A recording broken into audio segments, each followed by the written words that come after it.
Salut, c'est Karim, le malade et l'imaginaire. Épisode 3. La maison au soleil couchant. Bienvenue dans la maison où tout meurt, tout se couche. Ici, t'aimeras pas la soupe et pourtant, à chaque jour, tu devras en bouffer plusieurs louches. L'activité la plus prisée, la sortie, la plus appréciée, c'est de se faire rouler de son lit jusqu'à la salle de bain pour prendre une douche. On fait tous partie de la même équipe. Tous le même uniforme difforme nous sommes, l'équipe des couches. Ici, tu ne seras pas très bien motus. Tu ne diras plus rien, tu risques à tout jamais de fermer ta bouche. Comme le bétail dans l'enclos, tu seras celui qui encaisse les câbles dans le dos. Le personnel faisait très bien avec peu de moyens. En fait, ils étaient remarquables. Mais toi, tu seras lamentable, inconfortable, tu te sentiras misérable, mais plus jamais indifférent. Tu es directement concerné, du coup, désormais, la misère des autres te touche. Toi qui pensais t'en aller en répit, te voici investi, en pleine escarmouche. Ici, c'est un champ de mine pour les yeux. Tes obstacles seront nombreux, tout comme tes adversaires. La chasse est ouverte et c'est toi le gibier. C'est toi le phacochère, bon marché, pas trop cher. C'est la guerre. Tu risques l'hémorragie oculaire. T'auras les yeux qui brûlent, t'auras les yeux qui louchent. Et c'est pas fini, c'était juste le primer. C'était juste la première couche. Vulnérable, insignifiant, tu te sentiras comme une mouche, parmi d'autres mouches. Il ne sera jamais question de cellules souches, on parlera rarement du foin.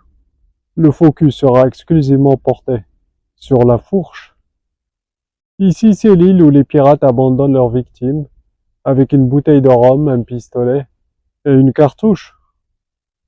Tu te dois d'être solide, farouche.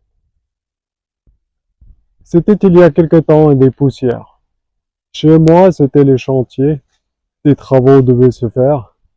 J'ai eu la brillante idée d'aller en attendant, temporairement en répit au CHSLD. Sans arrêt, le même refrain dans ma tête se répétait. Calvaire, quoi faire, comment faire? J'ai trouvé Pompéi, j'ai trouvé l'enfer. À l'entrée, j'ai remarqué des couleurs disparates.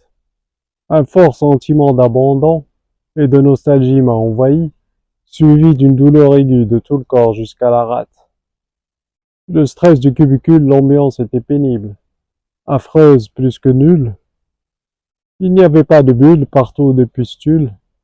La réalité était monstrueuse, méconnaissable, avec des tentacules. C'était du Salvador Dali. Macabre, servi, non sur une toile, mais dans la vraie vie cette fois-ci. C'était surréaliste, c'était les dents de la mer sur terre, c'était l'exorciste et le tout qui fabule. Le cauchemar dont j'étais l'acteur, conscient et somnambule. Bienvenue dans la maison de Superman. Après son dernier vol, après sa brève chute libre et son écrasement au sol, après sa transition de la nourriture solide à la diète molle. Ici c'est le foutoir, ici c'est un mouroir. Cherche pas la gloire, ici sa foire. Le décor c'est Tim Burton, les gens sont cernés, c'est triste, sombre, gris et noir. Rares seront ceux à encore défier la loi de la gravité. La plupart ne pouvaient même pas parler. C'est le fait d'avoir cette capacité, et grâce à l'amour spirituel divin, l'amour de ma mère et l'amour de mon fils, que j'ai pu plus tard quitter. Juste avant la pandémie, j'ai dit excusez, avant que la porte d'entrée ne soit définitivement fermée. Quand les flics se sont rappliqués, et j'ai vu Lucky Luke avec son flingue se pavaner dans une place où par défaut, ils étaient déjà tous flingués, je me suis dit c'est dingue. Et si jamais pour les Dalton ils nous confondaient, il fallait dégager. Il manquait juste Rentemplant dans la mêlée.